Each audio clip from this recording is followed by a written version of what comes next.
This is the Boker Squail. It's a knife designed by Charles Marlowe. You can see some of his beautiful custom squails if you go on Instagram and check him out, Charles Marlowe. It's his maker's mark. It's probably going to be the only way you'll get to check him out because his knives are very expensive and labored over, and if I know anything about his knives, they cost a lot, and it's a lot to get on his books. I bought this knife. This is one of few Bokers I have. I have two right now, and like the other one, this was purchased strictly for the design. I've been corrupted or poisoned against Boker just in the many reviews I've seen over the years. I guess their CQ is a bit spotty or inconsistent, but this one is really beautifully well made. You've got an intensely hollow ground, very broad shaped blade with that beautiful recurve, and it is just a thin and slicey knife.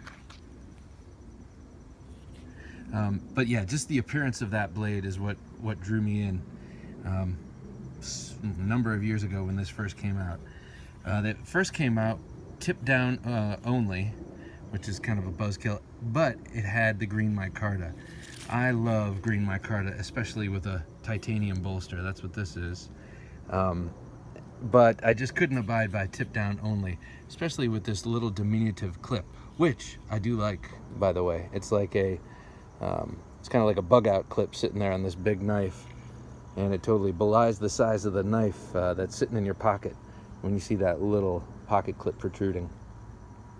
So anyway, I settled for the black G10 version of it because I'd be able to switch the clips, and then I think in subsequent years they've come out with the micarta version where you can switch the clips. But anyway, it's not a deal breaker. I have this because I love that blade. It's VG10, which is shockingly inadequate. No, I'm just kidding. It's not one of the glamour blades, or one of the glamour blade steels, but you know, for me and my purposes, it is just fine. It is super sharp and so very thin behind the edge that for the type of things you're going to be using this for, the steel almost doesn't matter. Now, I can tell some of you are clutching your pearls right now, but I swear, it doesn't matter. I'm not out beating on this or carving wood or doing anything like that. I don't really have to worry about that super thin blade to get damaged through the use I put it in. It's got very nice action. It's rock solid. I mean, this knife really gives you the sense of a real sense of solidity. It's a little weighty. It's not too bad. I'm not sure what it is, probably like 4.5 ounces. But really, it's that blade that keeps bringing me back. So yeah, go check out Charles Marlowe's Instagram page and just drool over the beautiful knives he makes. He makes sort of flipper versions of this, and he does some really cool looking bally songs.